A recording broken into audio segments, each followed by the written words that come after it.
Kaimorenya kwa mgajonge numara enirio makare machingna hinya chendo eno imorewa iko ni wech manyen oroko pachila imarot machoke na readeka uchiel no wante live kache Facebook Ramogi TV ke imwema eskachel gira Ramogi TV Kenya mbui mar YouTube magethondweche.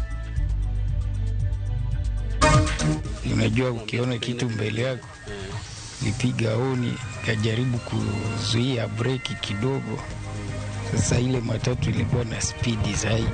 Wazazi wangu wote wamekufa. En kuyo ne familia Muranga manyo witowedegia parko dangwen dute masira marndara manyo timore Gilgil.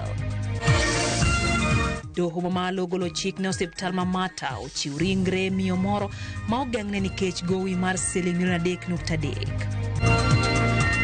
Watandre kwa puonjo mondi ben mariek to kiki ben ngamo fu ngato tiyo ko kalo achiel itimo ngowa ni bi golo ni hai jopiny ma Migori yuago medruok mar grube mag rawere ma itiyo godo kod siasa e kelo koko e rombe mag siasa.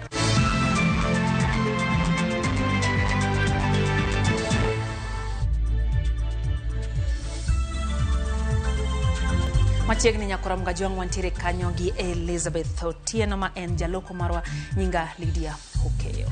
Lit kod kuyo kwa familia achiel e gwenge ma Muranga manyo witowedegi masira mar ndara manyo juko nyamburko margi kod trailer alora ma Gilgil Nakuru. Familia no wito kwere jonyuol nyithindo gi nyikwae kanyakla masira no manyo kelo tho mar ji 14. Jafwambo marwa Dan Olonde nyiso achal mar familia no gisani marem koro kwa kuchungi. En midhiero man late ma ogore kuom familia ni. Mana nyoro, odni nyopong kod mor, jonyuol nyithindo kod nyikwayo nyoi korene safar ma dhi Nakuru limo wedegi moko matuo. Elijah Mburu ma en nyakwaro e familia ni ne en ye dereva e nyamburko manyo oting'ogi. 15 kuom ji manyo oting'o ne gin joma dongo ka 2 to ne gin nyithindo. Wuodhno kuom hawi maraj nyo chope giko yor masira bang' nyamburko margi tuomore gi trailer rigiri. Nimepanga safari ya kutembelea anti yangu hapa Nakuru, anaitwa Aunti Modhoni. Sasa according to venye kuliendelea, kuna watu walitoka kwetu nyumbani Muranga, bando kuna na wa Nairobi, na mwenye alikuwa tu wasanya pamoja ni my last sister.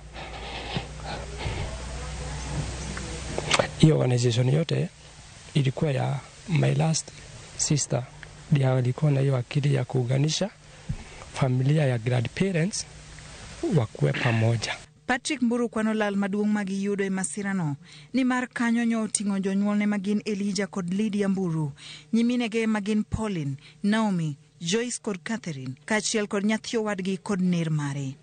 Wazazi wangu wote wamekufa.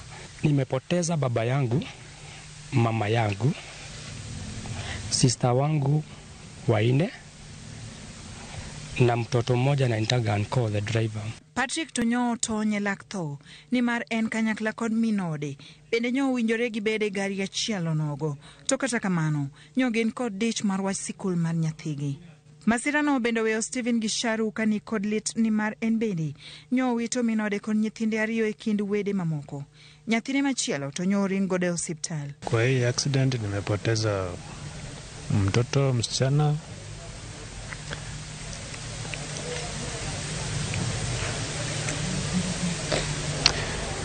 baby, cousins, auntie, uncles, wote 14.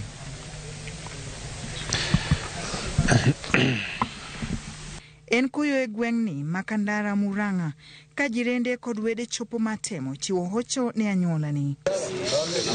E hospital itemo res ngima jogo manyo otonye masirano. Dereva mar trailer bende lero sigana mar masirano manyo juke e odiochieng' ma Jumapil. Unajua ukiona kitu mbele yako nipiga honi kajaribu kuzuia breki kidogo. Sasa ile matatu ilikuwa na speed zaidi. Ringre jogo manyotho e masirano kan kar kano ringre ma Nakuru ka irito nonro kod chenro mar ik margi. Diana Olunde, Ramogi TV. Dol matayo yiere pacho ka IEBC ochako chenro mar ndiko jogombulu chenro mano kitayanga e kaunti ma Kajiado kendo biro bedo kadhi mbele e kuonde chung'od buche duto ma pacho kae. Chenro no gato jogombulu manyien mohewo 6.3 ma igeno ni koro biro goyo ombulu e yiero mabiro. En chenro mane ochaka yanga e kaunti ma Kajiado.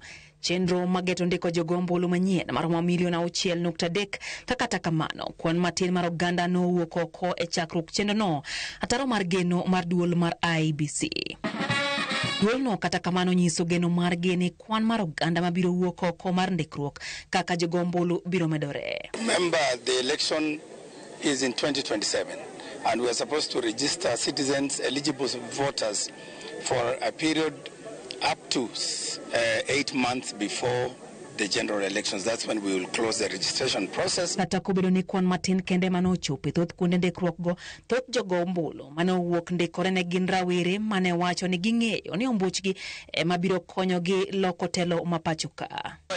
E kaunti ma Mombasa, mokuom rawere mano chopo ndikore kaka jogombulu e kar ndikruok ma Kizingo opuo chenro no magiwacho ni kawo na thuolo machuok kende ka gijiwo rawere wetegi mapok ondikore mondo mi otim kamano mar kelo lokruok e telo mapacho kae. TT as in just couple of minutes, kitu kama 10 minutes at most, yeah. Mekuwa tu sawa, ni swift, chukuliwa picha nini, unaulizwa maswali kidogo, then unakuwa registered. Yeah. Mbona mama kuregister? Ukiangalia coding, tunaangalianga news nini, uchumi bana. Yeah, kuna kazi pia, youths protesting in the streets, vitu kama hizo. Yeah. Nikiashiriwa kwamba bana tunataka change. Kata kamano, ne midhiero ne moko kuom jogo mane ochopo kanyo mar timo lokruok e kuondegi mag luto ombulu kaluwore ni masinde mane tiyo ne gin mana mago mag ndiko jogombulu manyien ma ok loko kuonde goyo ombulu. I'll expect the IEBC to have a keen look into it is to sensitize people about registration. Sensitize people. You know, people are coming to this place expecting to transfer votes, but today people are supposed to register for. Wachapo office ni kae, office mar headquarters mar registration voting mar Mombasa kae. Lakini wayudo kae ntie chandruok moro kae. Chandruok nogono en gitim transfer mag voters. Gitimo mana new registrations mag voters. Mano e chandruok ma wayudo ka. Chenro no ibiro tiye gi lony manyasani mabiro yango jagombulu gi tong wang'e okang' madul mar IEBC wacho ni biro geng'o jogombulu manyawawa kata kamano piny mathoth osebedo kanyuolre e wi arita mag nonro mag oganda. Sisi pia kwa upande ya registration ya voters, we are guided also by the Data Protection Act and of course the laws governing privacy. So we have taken into account all that. Chenro no mandiko jogombulu biro dhi mbele nyaka higa 2027 ka bende obiro rumo kodong' mana dweche 2 kende kapok obagi yiero maduong'. Jad bura ma Embakasi East Babu Owino koro wuok oko ayanga mar siro gai mar Wiper Kalonzo Musyoka dwaro mare mar bedo jatend piny Kenya e yiero mag 2027. Babu lero ni Kalonzo notiyo matek siasa mag 2022 e yiero mano gai mar ODM Raila Amolo Odinga manyo e kom tend piny Kenya. Koro akore to Kalonzo koro chal kama sero moko kuom jotelo mondo odonji e duond bura mar Wiper Patriotic Front kaka okang' mar yudo telo e yiero mabiro. Jotelo go ne wuoyo kinde romo kod moko kuom jopuonjre mag Barany ma pacho kae log tich mar Wiper mantie Karen.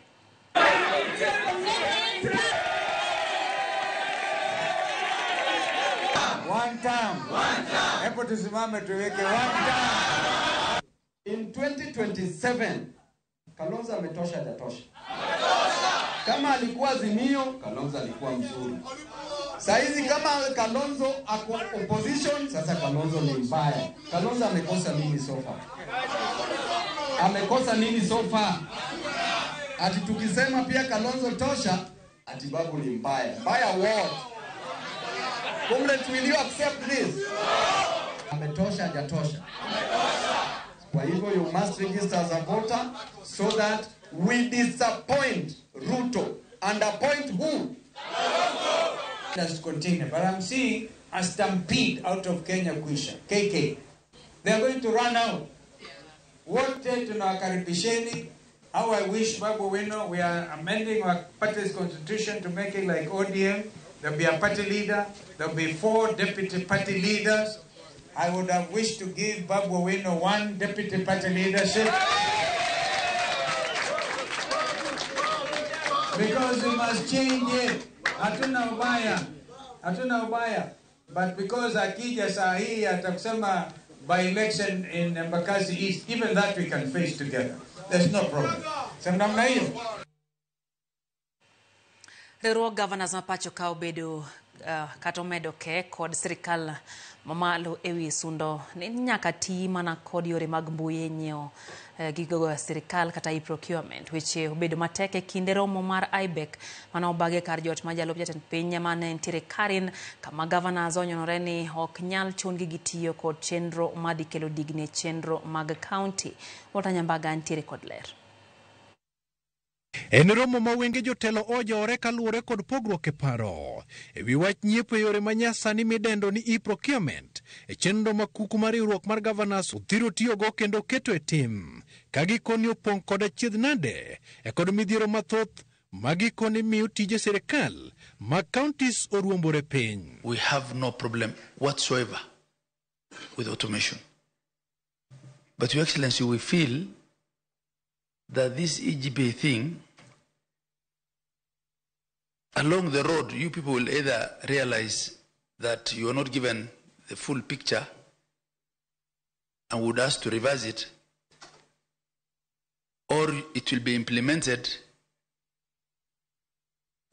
with pain that was not necessary. Kuku riwruok mar governors kalose kinde romo mar 28 mokelo kanyakla komiti mar budget monywando tend counties to ko sirikal mamalo e kar jot mar jalup jatend piny Kithure Kindiki governors onyorone kata dhirgi manade to ok ne giyie donjore gima otamore tich dweche adek nyaka sani ka ok ginyal nyiepo uso kata chiwo rak e kendo omenda okwamo e aguch omenda e gino ma Kindiki korka kore to okoni ok adiera kata matin. We feel that as governors and counties, we have really been pushed to the wall. So much so that we are unable to operate. Some of the issues that have been on the table, we've made some progress, maybe not perfect progress, but some good progress. And I'm sure even the outstanding issues will find a way. Counties bende okoni migawo mar omenda mondo chiw ler ewi pesa maromo bilion 36.9 magi piro nyaka sani e kendo maromo bilion 27 mag pesa manyo medie pok mar counties kanyakla kod maromo bilion 6.8 mawuok e bod mar ndara. Counties are owed 36.619 billion, being 36.275 billion for September 2025 allocation and 2.344 billion, a balance from July's disbursement. Pending bills now are at the level of 720 billion, out of which 172 billion is with the county governments, and we must confront that issue and resolve it once and for all. And it is not impossible. It is very possible, actually. Romo mar IBEC bende oelo midhiero mokwako counties ewi gope e kendo kata chulo jotije osara bende osebedo matek. Migawo mar thieth en achiel kuom migawo maremo saso ewi omenda madore mondo tago chenro mag thieth e county. The kind of things we go through as an executive at council, Your Excellency, you can't imagine. Because a governor is called by his health minister and is told we have run out of this drug in an emergency and we can't buy. A lot of governors have been frozen here by their fuel vendors. Teenage mothers, wherever they are in our country, they have a direct access to health care paid by the government of Kenya through the Social Health Authority. Kata doko ni sirikal mamalo ramo ni yore mag nyiepo manyasa ni manyaka tigodo. Ted counties bende koro nyonore ni ok ginyal dhi nyime kalure kod midhiero mokwako nyiepo yore manyasa ni goendo kendo kopo ni oregi godo kaka yoro muonyo fulu gi okayiwe to Tend County biro ruombo piny tije mage. Walter Nyambaga, Ramogi TV, Karen, Nairobi. Luoro nitie ni ng'anyo mar jotich mag mbalariany kama oriwo jopuonj pod nyalo dhi mbele kuom kinde. Jatend migawo mar somo Migoso Gamba okone gisechako twak kod riwruoge mag jotije makmane ok oyango kama twagno osechope kata kaponi twagno nyalo nyuolo lemo. Kaka Yuntho Moilero atend migawono bende oyango ne gisechiwo omenda mar somo ne skunde 30,000 bang' puodho kwan mar jopuonjre mantiere skundno. We shall not go back to work come what may. Yes. You must pay us 7.9 billion. Kuom jumbe ariyo koro jopuonj kod jotich mag mbalariany osebedo ka nie ng'anyo kendo juma ma okalo dondruok ne obedo e kindgi kod jatend migawo mar somo Migoso Gamba mane osiemogi mondo gidogi e tich. Kawuono chal ka gima yamo loko kendo koro jatend migawo mar somo oyiene gisechako twak kod telo mag riwruoge ariyo kama oriwo Uwasu kod Kusu. Kata kamano, e twak mar Ogamba ne ok oduoko geno ni ng'anyono nyalo rumo machiegni mi jopuonjre dogi e klas. Riwruoge mag mbalariany gi bandho piny owacho maromo shillings bilion 7.9. Positions are ongoing to ensure that whatever grievances that the lecturers have, we attend to them and we ensure that a solution is found. We give them our commitment as a ministry that just as we were able to resolve the previous challenges that were there with the CPAs, even with this one, we are going to be able to resolve. E twak mar Ogamba bende, oyango ni giseoro omenda mar somo ne skunde 30,000 e pacho ka mangima, nyaka nyicha chenro mar puodho skunde kod jopuonjre chakre e pacho ka. Of the schools and institutions we verified, who are over 30,000 schools, capitation has been released to them. And we made this decision that we need to verify the data from our institutions so that when we are releasing resources, we are releasing them on the basis of accurate data that we received from those institutions. Jumbe ariyo ma okalo, ripod migawo mar somo ma adundo, mane ochwali e od bura, ne omenyo mibadhi manie sekta no. Jopuonjre 50,000 ne oyang kaka jopuonjre manyawawa, ka koro Ogamba koni gidhi golo report ma ogik, madhi menyo skunde mani kod jopuonjre manyawawa gi. That verification exercise is coming to an end, and once we do the analysis of the results of that exercise, we'll make it known to the public, and whatever steps that will be taken out of the outcome of those results will also be known to the public. That exercise was important because our data needed to be cleaned and we needed to work on clean data. Kopogore kod chenro manyien mar chiwo omenda ne skunde tamne, tama okuongo kod mar ariyo, migawo mar somo ne okochwalo omenda duto mag somo ne skunde piny owacho, ka sani bende tam rumo, to ma house skunde 2,000 pok oyudo omenda mar somo. Judith Omondi, Ramogi TV. Doho mamalo golo chik ne osiptal ma Mata Hospital mondo mi ochiw ringre miyo moro ne anyuola mare bang' tend osiptal ogeng'o ne ringre no nikech gowi mar $3.3 kaka jafwambo marwa Elizabeth Ajode miyo waler en ng'eto makoro chalo siem ne osiptende ma osebedo ka geng'o ne ringre ji ma otho nikech gope. En ng'eto makoro kelo fuong'ruok ne familia mar mosenindo Caroline Thangu Tito ma osebedo gi dang'ni nyaka ne osiptal ma Mata geng'ne ringre miyono nikech gowi. Bura mar kwedo timno ne ochwal ne doho gi nyithind miyono ma otelnegi gi Moses Mutua mane oywak ni nyaka ne min gi tho tarik 2 dwe mar 8 higani otuon gi kaw ringre nikech omenda mamedo kunore ka ochakore kinde thieth nyaka mag kano ringre mochari. Rawerego magin jopuonjre ne oywak ne doho ni gionge kod nyalo bang' ka wuon gi bende yande osenindo masani gin kiye. Oboke mag doho lero ni mosenindo Caroline Thangu ne orwake osiptal ma Mata tarik 22 dwe mar 5 higani kendo ne otimne thieth kuom dweche 2 kapok otho. Bang' chunye chot, osiptal ne omiyo anyuola mare gowi mar $3.3 kendo ne gisundo ni nyaka chulo omenda no duto kapok gichiwne familia ringre Caroline. Nengo kano ringre mochari bende medo kwanore ka odiochieng' idwaro $2,000. E ng'eto mare Justice Sifuna oseyo tim ma osiptende mathoth nigo e pacho ka mar tamo anyuola e ringre wedegi ma osenindo wira ni bandho gi gope. Owacho ni gope mag thieth e osiptal kod mag kano ringre mochari inyalo bandhi ka okalo e okenge mag chik ma ok chun ni nyaka geng'ne mana ringre ng'ama otho. Doho kata kamano onyiso osiptandno ni ochiw ringre miyono ne anyuola mare kapo ni gichulo pesa mar mochari kende. Gowi modong' onyis tend osiptandno mondo olundache ka okale yore machiko puodho. Elizabeth Ajode, Ramogi TV. Kodhi kaunti Masiani, Gavana Masia James Orengo singonia pis mar dhi chako timo nonro ewi jochiw thieth mohewo 380 manyocha ochungie tich kitudogi kod yudo tije e yor mibadhi bang' tiyo kuom dweche 8 ma onge osara.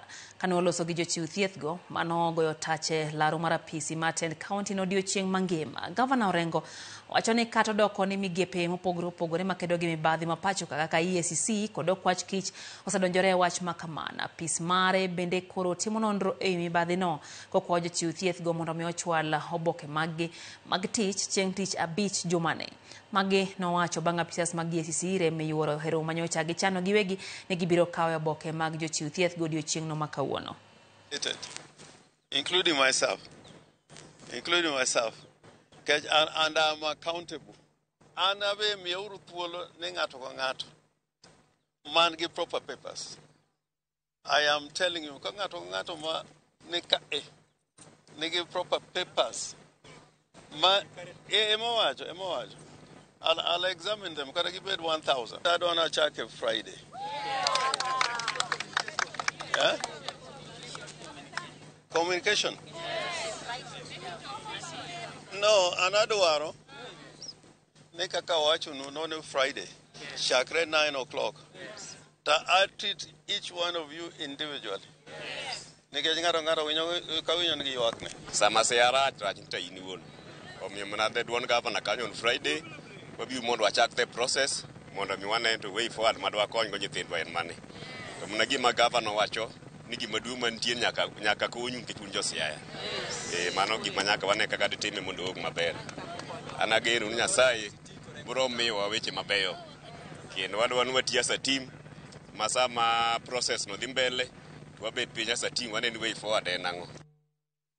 Daken prayo kod achiel nyakorom gajwang' bang' sadek mar otieno chenro eno imore hero kamano kuom edukete Ramogi TV wakoyo mokwonga singo kao pachu hainya to kotendre gi weche mwaikono. Alex Oguso wacho kanyo ne en gima late hainya otek degi family mowito wedegi go wamed manale monegi kaito no bende otima Samuel Wood Amani wacho ni mos ne familia moyudo masira marajali moyo familia modhure ndara wacho ni en gima lit ahinya kendo Nyasaye omed joma odong' teko. Gideon Daya bende wacho ote onogo no wacho ni ogoyo mos ahinya ne family manoyudo ajali mandara. Nyasaye obednegi jahocho. Bende aneno kanyo ote mar Elijah Marshall wacho no lit ahinya ndalo gikose kao machiegni wuoro majoko familia mayuete wacho ni en gima wabende lit ahinya.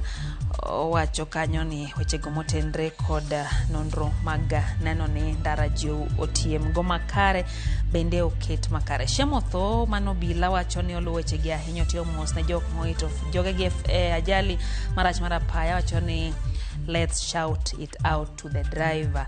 Wacho ni overspeeding kills, better late than never. Karo jopinyo woko mondo dekre jogo ombule kinde gi abere kuro IBC osechako chendo ni marandiko jogo ombulero kama na hinya obila Shem Othoro. Alex Ondeng mar Homa Bay wacho ni entiere kodwa wacho ni siasa mawuodgi Babu Owino goyone wacho ni chacho gi matin odwa neno matut. Nyasache Babu mondo tel ne yorete wacho kamandiro kama nyaro Lex. Isdorio Molo wacho kanyo ni en bende weche gichopo ne makare gin gige duro nyar Kitale otio mos ne families moito jowedegi masira okwajite sana vijana kikrit last minute rush ndikruok mara jogo ombulu manomitawo gi IBC kata wacho ni wang'ne wacho ni gidwaro kura motegno e yiero no mabiro. Beano Elida Okute kantiere kaunti ma Homa Bay wacho kanyo ni en bendo goyo mos ne jogo moyudo lit gin bende kanyo gi lit senior driver Eli Odongo bende no wito ngima ni Nyasaye opar joge kod men gi nyakol mojango yo matin chenro en hoimore pod wantie kod mathoth omiyo kikidhi mabor waduogi mathoth.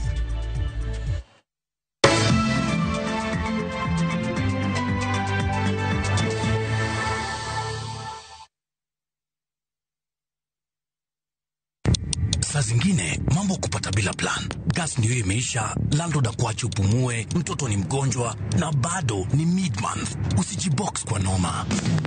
Piga *531# and sort your emergencies with my Mobi Civil Servant Loan, iwe usiku au mchana. Kama wewe ni civil servant, sasa uko sorted. Dial *531# and get up to 20,000 shillings and pay from your next payslip. No paperwork, no guarantors, no drama. Ni wewe tu na simu yako.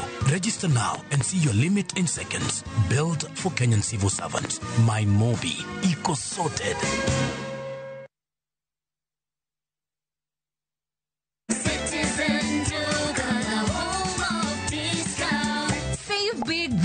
With Citizen Duka. Get 3 liters of fresh fry cooking oil at just 916 shillings, down from 1,007. Enjoy 500 grams of prestige margarine for just 205 shillings, down from 274. And don't miss the 1 kilo yellow beans at 265 shillings, down from 298. Shop conveniently on citizenduka.com or on the View Sasa app and have everything delivered directly to you. Citizen Duka, the home of discounts. Citizen Duka, the home of discounts.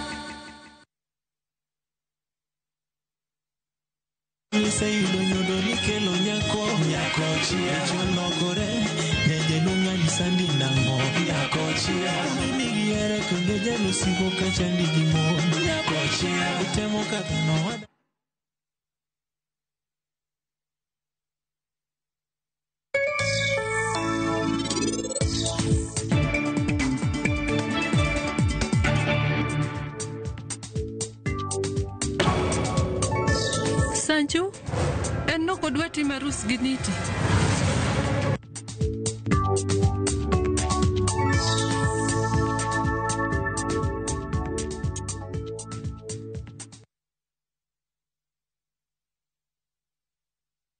Tired of late rides and shady charges?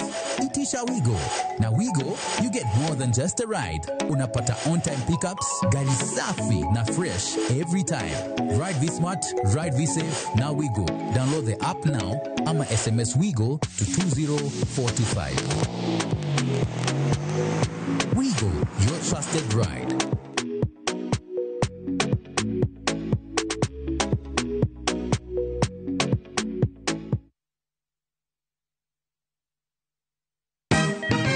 Siku njema huonekana asubuhi. Kabisa Januari amangana gao. Seti him. Chamige. We museo. Kenya nzima tunasema jambo Kenya.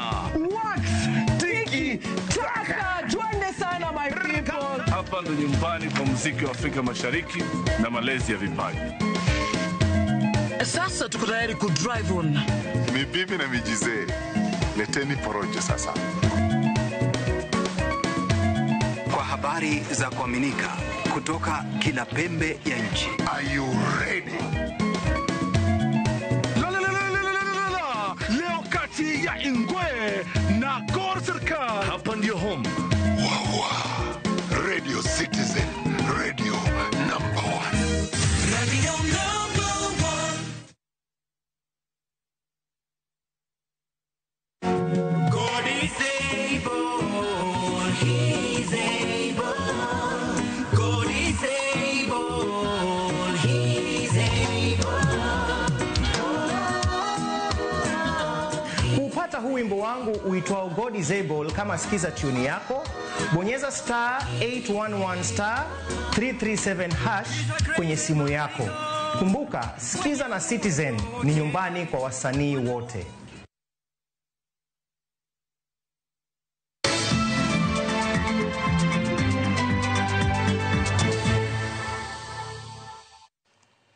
Machiegni karo nyakoro mgajwang chendo eno imore wadhi mbele gi weche manyien. Mane en jachung' lara otiko mar ODM welo mane ODM otimo e kar chung' od bura ma Kasipul juma mokalo ni Newton Ogada dwane mondo mi duon burano onuo kendo welo makamano kowacho ni chendo no ne ok otim maber. ODM notimo welo ma Kasipul juma mokalo kama Boyd Were no landi jaloch bang' yudo ombulu 18,210 ka ilwe gi Newton Ogada manoyudo ombulu 3,037. Loso kama etwak mara gi jofwambo. Nyecha neno ka nyithi skul mokuongo nyaka ne nyuola oketi go kura kende kwano kuchgi ni kurano enogoye maber ne candidate mane gidwaro. Adwa wacho ni ok wantiere ODM by default. Wane ODM nikech wahero party. To nyaka nadonje party higa 2006 nyaka kawuono koro en higni 20 nyaka nabeda member mar party. To gima notimore this by election pok notimore under leadership mar chair masani mar national, because my yiero mokwongo timore e bwo telo mar chair manyien ma en masani. Adwa kono jo party mar ODM ni ODM ka ok watang' to watieke nikech interest mag jomoko giwegi. Wanyalo neno kane wasebedo gi chairs moko machalo John Mbadi mano osebedo chien kucho, ne ok wabedo gi chaos machalo gi moneno sani. Wakwayo party, wakwa general secretary mar party Edwin Sifuna ni mondo ng'i kaka onyalo chiero party mar ODM, to ka ok kamano to party mar ODM dhi kethore. Kapod wane mago mag siasa, duond bura mar National Liberal Party NLP oseoduondo od buche madongo e pacho kae magikoni nitiere kod paro moko mopondo manyalo rocho yiero adundo matarik 27 dwe mar 11 higani. Jatend duond bura no Augustus Muli seche mano ochiwo tiko ne jochung' mag NLP e yiero madundo madhi time kuonde chung' od buche ma Kasipul, Logunja, Ward Mark Mumbuni North kod Kariobangi North. Owacho ni gimathoth duond buchego temo keto hinga ne jochung' mag NLP gino makoro luwo ni thiro demokrasia e thur kae. Oyango ni duond bura mar NLP pod ochung' motegno ka gidhi nyime tiyo kaluwore kod chik kendo timo campaign madwarore. Iliita vyama zote kukutana nao, especially in regards to 2027 elections and the upcoming by-elections.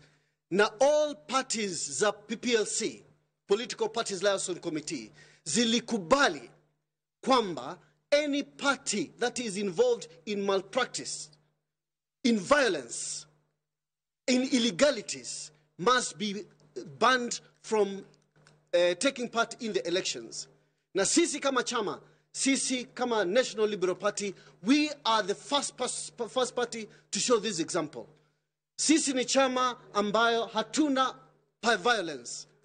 Watu wetu wamekaa vizuri, wamekubaliana vizuri, nominations zetu zimeenda free, fair and transparent. We are competing against people who want to take the future of our people into their custody na wafanye vile wanataka. You just get to be ready, because if you are going to face any candidate from NLP, Mungu ahurumie, because we are not, asisi hatutawahurumia. We want to promise the people of Kasipul, National Liberal Party and its membership and the leadership, we stand for peace and prosperity. Maukumo ganda e kaunti ya Migori yuago medruok mar grube mag rawere ma itiyo godo kod josiasa e kelo koko e rombe mag siasa. Kaka Jojo malero koya e kaunti no ma Migori, kwethgo mong'ere kaka Sangwenya osebedo kanjao rombe mag siasa e kaunti no ma Migori. Grube mag rawere ma josiasa biro katiyo godo mondo koro chiwnegi arita kaachiel kod kata kelo koko e moko romogo mag siasa. Ok en gini mawende e kaunti ma Migori kod piny Kenya mangima. Gin grube ma bende osebedo ka otesi kod nying mopogore opogore ma oting'o mano mayande humbe ne lach e kaunti ma Migori ma otesi kaka Sangwenya. Nyaka sani bende nitiere grube mag rawere ma bende nitiere kod nying mopogore opogore ma bende osebedo ka itiyo kod josiasa e kaunti ma Migori. To wiya kuot gi nyithindewa kaka tindi tiyo gi nyithindewa yo ma ok ber. Josiasa man wayiero higani tiyo gi nyithindo ma ok ber. Kar miyo nyathi tich to miya 1,000 hae godo mondo dhi ogol lweny kama chielo. Grube gi mag rawere kosebedo mana ka tiyo kod chiwo arita ne josiasa, to bende maling'ling' yango ni bende tiyo kodgi e monjo jogo ma obalo kod mokom josiasa. Many political leaders will be tempted to hire goons to provide security to them or to walk around, intimidate their opponents. We want to ask them to resist that temptation, because the consequences might be too dire for you to survive. Akwa josiasa ma Migori mano okony. Mano kelo kuong' ne dala ng'ato. Kata ne nyithi ng'ato. Mi nyathi ng'ato gima kiny opaki go to emiye gima kiny bed aduyene. Dongu wan wakwa yieru mondo uhaya goons magolo lweny kuonde mamoko. Nwa vote nu. Kendo wabot nu godiochieng' mondo mi udhi konywa e weche mag develop agenda. Ywak osebedo ka wuok kuom oganda ni moko raweregi itiyogo marach e kelo koko kaachiel kod hinyo oganda. Kenya yudo tich moro ni youth. migi tich makelo ne gigi moreda e ode modhi konyre go jogene to emiye ni mondo iketh go dalane kata mondo irane go ar miyo ng'ato pesa modhi chamo gi nyithinde timiyo ludh jambe no dhi ogogo ji ikonye gang'o. Moko kuom oganda sido hinyruok bang' kale monj ma itimo kod moko kuom raweregi ma itiyo godo kod josiasa. Tim ni ok ber, nyithindwa bedu joma focus mariek. Wachandre kuwa puonjou mondo ibed mariek to kik ibed ng'ama ofuwo ma ng'ato tiyogo ka 1,000 ni timo ng'owa ni dhi golo lwenyi hai. Kata bed ni piny owacho osebedo ka chiwo siem ne grubegi mag rawere ma itiyo kod josiasa, grubegi pod medore e kaunti ma Migori kendo itiyo kod josiasa e yore mopogore opogore. Any gangs anyway is a threat to national security. So we will do everything. We will do law enforcement, but also we must do sensitization to the members of public to make sure that they understand the dangers of supporting supporting goons who can easily graduate to become gangs. Jatend migawo marite pacho kae Kipchumba Murkomen mane owuoyo e kaunti ma Migori jumbe machuok mokalo ne yango ni grubegi itiyogo marach kod josiasa e ketho arita e pacho kae. Causing violence in meetings, particularly public barazas and particularly funerals, is something of great concern. It is an issue that we addressed in the western part of the country and we continue to address also in this county. Obila e kaunti ma Migori wacho ni ok ging'eyo gimomiyo josiasa tiyo kod raweregi e chiwo negi arita to bila nitie maromo manyalo chiwo arita. I urge you, the issue that is referred as Masengwenyes, please, please, please. It is not a good activity, and therefore I urge all people who are involved, they should desist from this. They should live a good citizen. We have enough security to provide the members of public their safety. We cannot have a development where we have goons. George Juma, Ramogi TV, Migori. Tielo mar ariyo mar siganda Dagnik Makware jafo marwa Ifi Nyakedi rangoni to achich manitudo kod nek e kar puko taka no en jal machal nade to gino kenge mage maten migawo mar arita osekawo mar fwenyo Collins Jumaisi wawinjie siganani.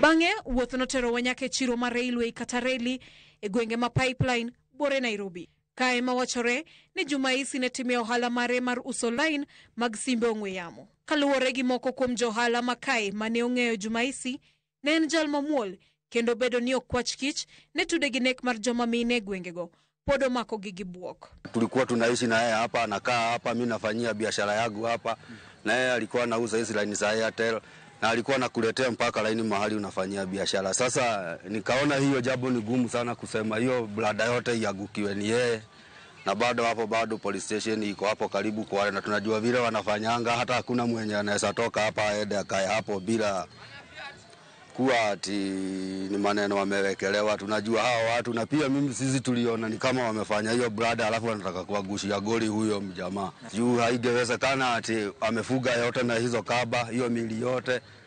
Hakuwa na uwezo ya kutransport, hakuwa na uwezo mwingine kama ni wa kuua na kufanya hiyo jambo. Wanasema ni yeye bila yani usaidizi yote. Sababu hata maiti yenyewe kuibeba hata ikikufia hapa ni kazi gumu sana, na hiyo ilikuwa maiti mingi sana. Huyu kijana amekuwa akifanya kazi yake, anauza simu na anaweza kuactivate line ya Airtel. Lakini wakati ilifika akifanya na hao wengine hatukuwa na record yote ile amefanya crime hapa ama tufanye nini ama ameshikwa amepelekwa polisi ama kotini bado. Lakini ile ilitustua tu, ikasemekana ati amekuwa mmoja ya wale watu ya Kware mauaji. So ndio serikali wakati ilikuja kashike ikampeleka. So from there amekuwa na sisi mzuri, hatujawana ubaya kwake. Ne anyuola lal mar Jumaisi chalo ranyisi mar ratiro ne wedegi gore Luanda mar ni nyaka sani pod gionge kod ng'eyo ewi gimomiyo wedegi nonegi e yo machalo kamano. Onge gimoro amora kendo onegi dogi wacho. Koro ane makoro ne akawa thuolo mar samora dhi kuno, samora go negi simu, kichan gi nembni gi. But onge report moro ma gisemiyo nyaka sam. weche migocho ginyisi na kigo simu to giwacho ni wacho ni wang'eyo washughulika koro lingalinga kwat once ni wa complete the whole process to butimi nade waburo gocho ni koro akanyo nyaka sani podi kata go mana simu sani onge gima ginyalo nyisa malong'o. Sirikal ema nigi teko mar rito raia, to ka sirikal ema nyalo kawo muda mang'eny kama kapod ok oduoko miyo kata kama gichope. Koro wa fail to understand ni ang'o matimre iye kanyo, nikech onego giluongo to giwacho ni wasechopo ka. To koro kae kama wang'iyo, then from kanyo wang'iyo ni mae kaka wapango kod wapango no pod ok awinje gimoro amora. Koro wawacho ni kanyo waluongo ni justice denied. Ok wawinjo maber gi kaka kama giweye gino no, to be wa fail to understand ni ng'acha nolal nade, ere kaka nolal. Ok waamini mano ni ng'acha nolal. Gima sirikal ong'eyo kanyo wan wakia. E twak marwa kod jatend migawo mar arita Kipchumba Murkomen e wi lal mar Jumaisi, Murkomen nowacho ni oonge kod adier e wi chal mar Jumaisi, kendo mano achiel kuom gigo ma pod nyalo kelo luoro e kind oganda. Paro ma jaod bura ma Githunguri Gathoni wa Mushomba nokiro mabor. People can get lost in this country, you know. I am not sure whether he's still alive. So that's the other question. What if he's not alive, you know? What if he's not in the country? What if he's, you know? There are many things that we can think about. But I'm really hoping that that guy can be arrested, because it also sends fear. If he is at large and he did such heinous acts, he committed such heinous acts, then there's possibility that he can repeat the same elsewhere. So it is incumbent upon all of us to be able to do something about it, and we request that we support each other to, as Kenyans, to provide information.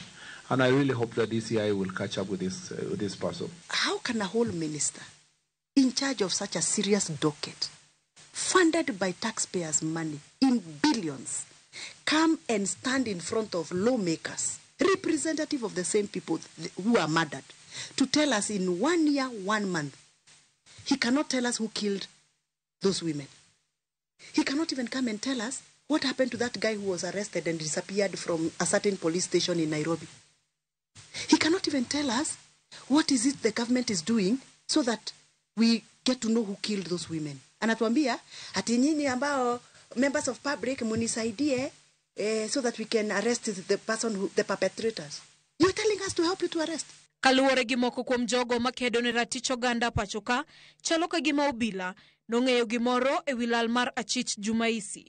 Chal ma Murkomen nowito oko kowacho ni onge gino matudo bad migawo mar arita moramora kod achijno. We suspect that this escape was not truly an escape. That, the police might be behind his disappearance, and, that they were not ready for the truth to be revealed. And this is why, to date, we are in this quagmire, not knowing which way forward. I'm struggling to understand, why would someone protect such a person? If I may ask you, what would a person at the level of DCI, IG, minister, government, protect a madman, a terrible person who went killing people and putting them in sacks and throwing them? Because of what? You see, sometimes I look at people standing there and say, so-and-so has done nothing. That is the easiest person for any police service to want to take them to court. It's not like there is a political benefit to it. It's not like they're in a position of influence. Chal mar Dagnek Makwari, en gino ma jatend migawo mar arita Kipchumba Murkomen lero ni gimiyo pek ahinya kochiwo siem ne jogo mowacho ni temo tiyo gi chal makamano e chwalo agenda mekgi. I see some people who want to score cheap political points out of this very heinous act. It is something that we take seriously. Remember that the president, even pursuant to that incident, established a task force to look at the issues of femicide in the country, and the report is ready. We should be able to present its findings. You wanted me to clap for him? Oh, Murkomen, thank you very much for coming to Parliament to write to us. That's not Gathoni for you. I'm going to ask very critical questions to this government, especially on matters women, femicide, gender-based violence, children violations rights. I am going to ask very hard questions. I'm not going to give them peace when they sit pretty over our dead bodies of women. Dwaro maduong' mar anyuola manoyudo wedegi en mondo piny owacho onene giyudo ratiro mar ni pod en gima lit iko nyathi ka ringre mare opogo ariyo kata ka ringre mare onge kod fuonni mamoko. Bang' iko nyako ni en kisran tup, en kisran mang'eny ma kisran ma koro wame okia ni nyako wanyarwa ni manu chung'nwa marach omiyo ne koro kisran ng'eny. En kisran ma onge kata dak moro maber, onge kata jiwo bedo maber. Ng'ato ka ng'ato pache en munu pogore apoga nikech kanyo dhano nyaka bed gi paro mopogore ni kado nyathi mana golo dhi Nairobi. Atiero nyathi ni mondo dhi opuonjire. Kendo nyathi yudo sida matek, ing'ado nyathi ka gweno ikete gunia to inyume kwari. Siki bedo mana gi paro mang'eny nikech nyathi maduong' kiiko wito kamano e yo marach kamano. To sirikal onego beni fuato gigo, to sirikal bende dhi odogo dhi oling'. Chalo gima wakawo nyathi to watero kanyo mar mondo ne dhi onegi. Otamowa kaka dwa watim kata kaka dwa wachi nikech onge sikama biro yudo nyathi mar kendo marom gi macha. Onge. Wageno ni nitie gima sirikal biro timo, lakini nyaka sani onge gima sirikal osetimo. Wan ne wakwayo nikech Rosto nowe nyithindo matindo ma pod dwaro rit maber. Nyithindo go nigi dangi, kata nitie nyathi ma pod kia ni min gi notho. Kech poko chopo kumo nyalo ng'e ni mamwa nitie kose mamwa notho. Koro ananyalo kwayo sirikal ka justice nitie gitimnwa justice. Kata gimiyo wa pesa mar rom nade, kata gimiyo wa manang'o ok nyal duoko Ros. Ok onyal duogo. Ok ni koro gimiyo wa ni koro wawilo ni Ros otho to chulwa pesa. Mano ok ni wadwaro kamano. Ena gima gino nyalo konyo nyithindo. And I will ask the same question until they give me an answer. And not just an answer, a practical answer. An answer that a mother who lost a daughter would make her sleep well. An answer if there is a child who lost her mother or his mother through those dump site bodies, that child will feel loved in this country. To ne jogo manokonyi golo ringre kod fuonni dhano e kar puko taka makware, dang ni mar paro e achiel kuom midhiero manojukogi. Nilikuwa affected na hiyo scenario yote, so kuna mtu hajazoea kuona kitu kama hiyo, hajazoea kuona vitu zimekatakatwa. That time unaambiwa twende mpaka city, unawatolea hizo bodies unawekea mpaka huko ndani, juu hakuna mtu alikuwa volunteer kuchukua hizo body aikinge huko kwa morgue. Unapatana na mtu huko msee anakuita ni ule kijana alikuwa anatoa mwili hapo Kwale, so inakutriga back hiyo mind unakumbuka wewe ndio ulikuwa unatoa bodies hapo Kwale. Jaifanywa ile counseling ati unaweza sahau kitu kaa hiyo, ama unaweza tulia akili zako zimedi usahau na story kama hiyo. Unaona? Pande yangu mimi najuanga sana mimi nakanga kwa maombi tu. Juu najuanga saini kubad. Kama watu wanaweza chinjwa hivyo, hata sisi kesho pengine tunaweza fanywa tu hivyo. Shitu anako tu naishi. Kaluwore ni pod nitie familia mamoko mapok ne omi ringre wedegi toka onyinjo mag DNA. Penjo pod medo nyuolore ni to ringre kata fuonni mamoko mag delgo ni kanye. Dibed ni pod okangi e kar kano ringre ma City kata Nairobi Funeral Home. Moloyo tekinde ni makwan ringre mani City Mortuary oheo thuolo margi mar keno kendo tend kar kano ringre no chano iko kwan ringre maromo 259. Efi Nyakidi, Ramogi TV, Nairobi.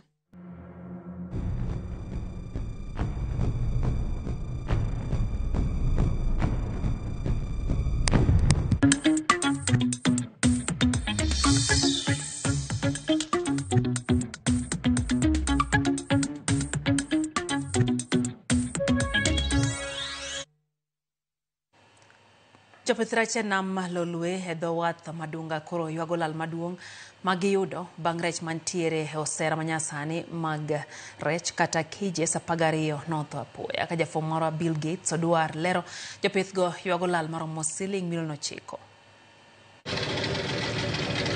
En lal masani omako jopith rech go Madunga Kisumu kaluwore gi masira mar tho mar rech e osera manyasani kata fish cage. Hai marach kochakore nyocha ka nwabiro pidho rech, waneno ka rech lew, to sama rech lew nyiso ni o struggle, yani ochandore mondo mi oyue, nyiso ni muya monego beni rech yue pi odok piny, to dok ne piny ni ok en nikech sum, but en nikech lokruok mar alwora.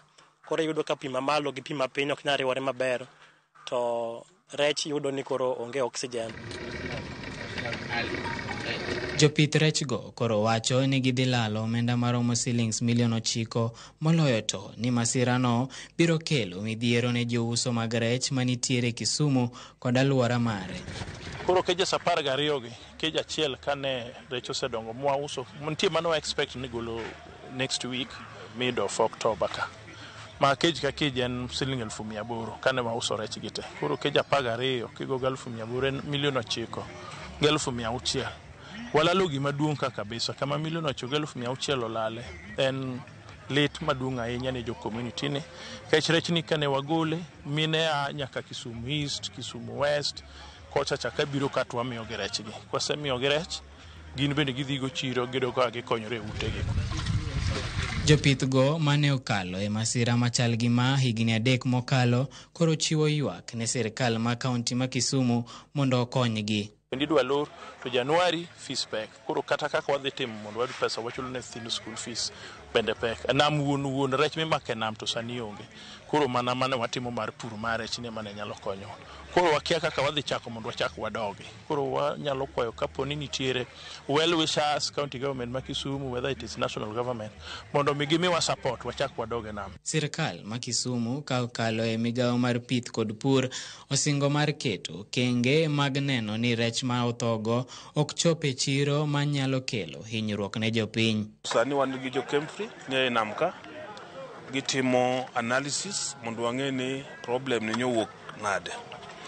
Todo no assure jo Kisumu to gi joma be customers mago makawo rech from the cages ni rech manyotho no endo ok wabi yie mondo mi odhi e market.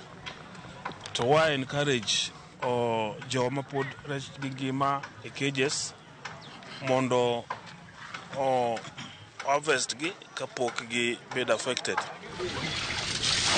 Ka gimedo ywago lal maduong' magiyudo, jopith rech e nam Lolwe koro kwayo sirkal ma kaunti ma Kisumu mondo migi kony mondo giyud dongruok e tijgi. Bill Gates Odwar, Ramogi TV, Kisumu.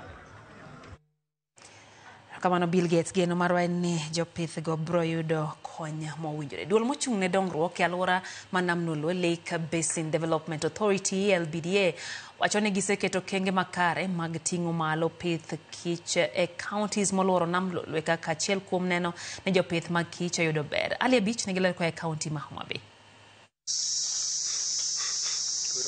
Riwruok ma ochung' rito bunge mawire ka chud bura makasepol maongere ni wi fama osebedo katimo chenro mag pur kod pith mopogore e bunge no e kinde ma gidhi nyime kod chenro mar rito bungu no mondo kik jopiny donj kod chenro mopogore manyalo ketho bungu no. Achiel kuom chenro mag pith ma gitimo en pith mar kich ma bende osebedo ka konyogi kokalo mor kich ma gigolo kendo giuso e gwenge mopogore. Apisa seduol mochung' ne dongruok e alwora ma nam Lolwe Lake Basin Development Authority kotelnegi kod Director Philip Olo mane olimo jopith kich go wacho ni dwaro margi en konyo jopith kich e alwora ma nam Lolwe mondo gibed kod yuto malong'o. But dongruok mar yien gi bende kendo tudore kod gik moko machielo. Achiel kuomgi en pidho kich. Ma koro joganda mag piny kosepidho kich to koro ginyalo chako yudo yuto piyo piyo kata ka yien pod dongo. To wan kaka jo Lake Basin Development Authority be sani koro watiyo kod the process mari expanding kendo modernize honey refinery marwa mantiere Ndhiwa. And honey refinery mantiere Ndhiwa ni koro en ma obro bedo kaka chiro mar honey ma ji manie Nyanza kate gi part of Western Province bro bedo ka nigo ma gitere hani gi magise pidho. Wamor kod oganda man kar ka kuom bedo ni gisedonje program go mora ma ok ochungi. Ne okuni Lake Basin Development Authority bende timo tiegruok ne jopith kich alwora ma Nam Lolwe mondo gibed kod lony manyalo konyogi e pith kich, manyo negi chiro kod bende miyo gik ma ginyalo tiyogo e pith kich ma gisebedo ka gitimo. Duong' mogik en gimiluongo capacity building mondo mi wabed nitere ka tiegruok mo nyalo bedo matin kuom joma pidho kich go mondo girit kich e yo moro ma gibende koro giyudo yield mang'eny.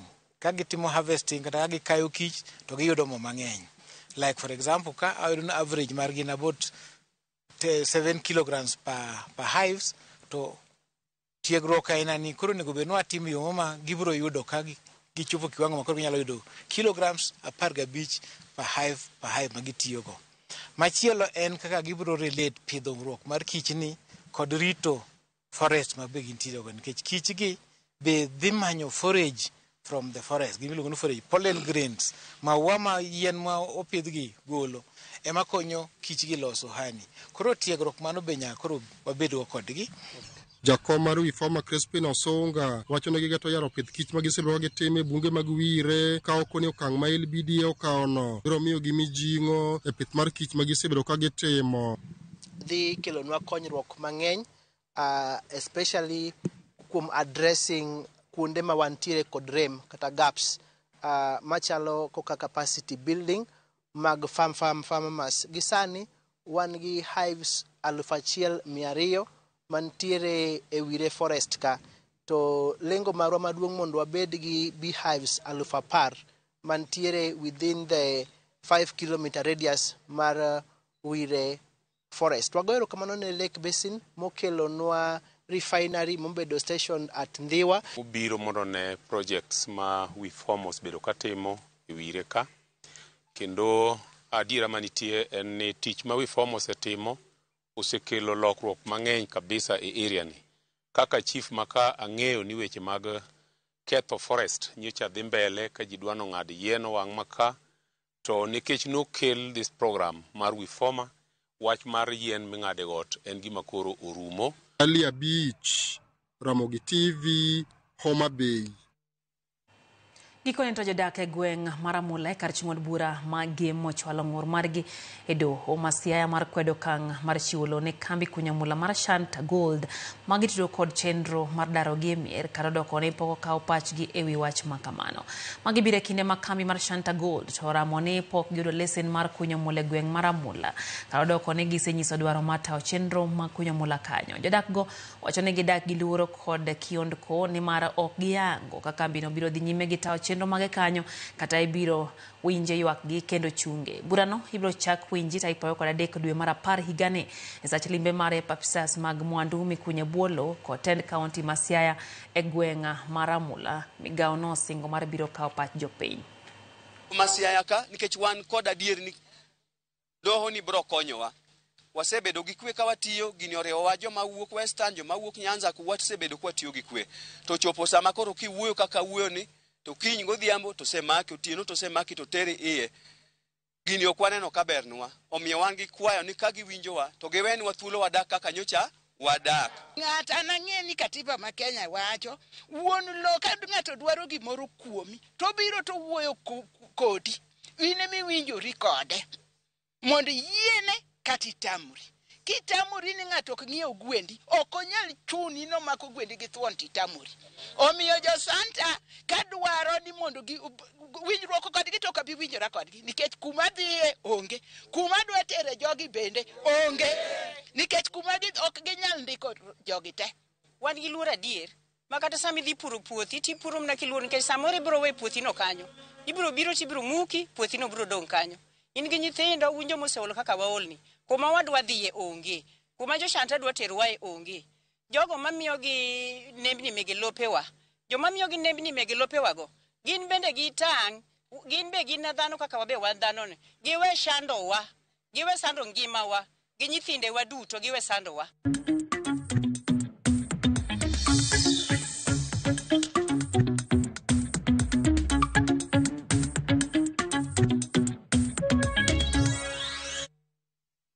Okoyo machano ka Mwalimu Faith Nzomo kanti Malindi wacho ni gimamiye geken wach mar menyo tong wang' oganda kinde ma indiko gi ombulu, lakini wacho ni jolony oselero yo makare ni ibro rita nonro mar oganda. Miyo jiwo oganda mondo wuog kondikre kaka jogo ombulu e chenro no mono chakore kawuono. Ano jana Maus Ngege kantie Sori wacho kanyo ni entie gi Dr. David Oyier mar Sukari Industry gi gomos ne wede ma jogi oyudo masira mar apaya ma bende no lal gi ngima ji 14. Mandela Oniela mar Kibiri Ward wacho ni mor gi Ramogi TV tiomos ne familia maduong' madara manendaro lal godo Nyasaye ochung' kodgi kaka familia ojiwo ji saini ndara rach kendo jachien bendo nyiewo piny gando dhi mose ndara. Weyo matino duoko mago mag tuke nyakora mga juang keke dhi mabor.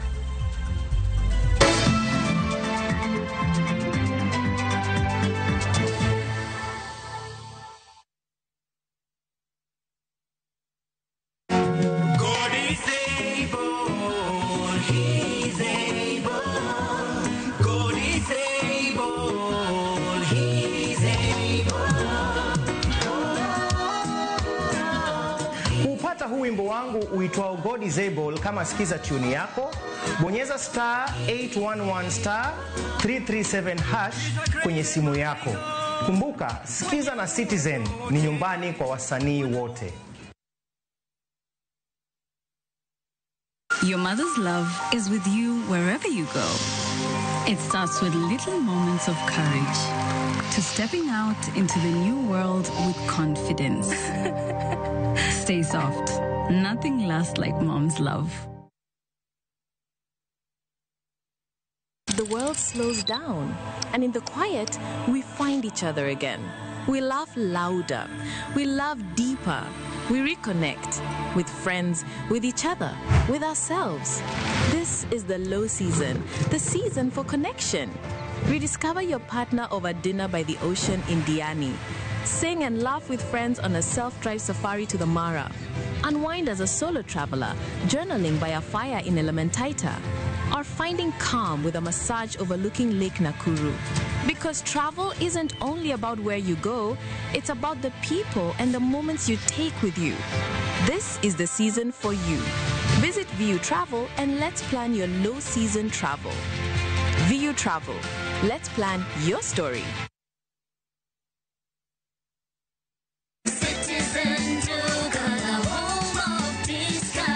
Save big this week with Citizen Duca. Get 3 liters of fresh fry cooking oil at just 916 shillings, down from 1,007. Enjoy 500 grams of Prestige margarine for just 205 shillings, down from 274. And don't miss the 1 kilo yellow beans at 265 shillings, down from 298. Shop conveniently on citizenduca.com or on the View Sasa app and have everything delivered directly to you. Citizen Duca, the home of discounts. Citizen Duca, the home of discounts.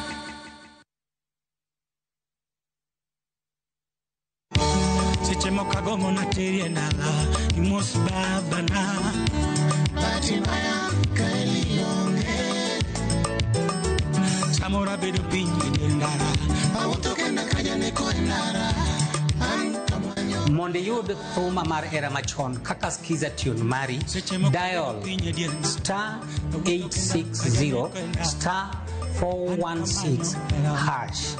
Ramogi TV e od jothumbe duto. Eruru kamano.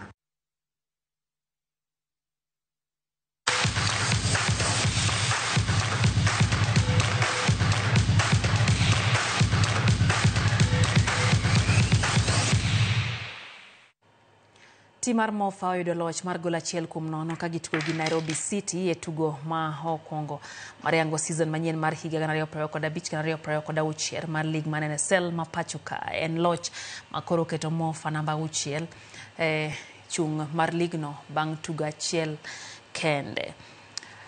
Kete namba 1.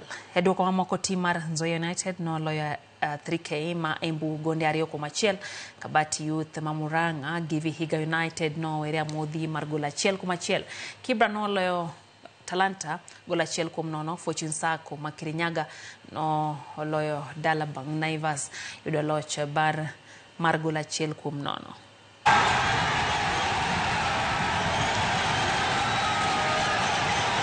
Hii ligi na ligi zote zenye tumekuwa tukicheza, saa hii ball unapanishiwa na mistake. Ukifanya mistake moja ama brada moja unapanishiwa nayo. So tutaenda kurekebisha na hiyo haita happen next time. So mafans pia wasikuwe na wasiwasi, mistake kama hizo hazikosangi. Tunarekebisha. Sema na thank God kwa hiyo point. Wanasema football hakuna siku hizi timu rahisi. Na sofa mimi nilijua hii game itakuwa ngumu. Sofa timu inakonga imepanda miaka zote za NSL, hata game ya kwanza huwa ina ushinda hizi timu kubwa. Kwa sababu ya nini? Ile morale wanakonga wameingia nayo ni kubwa.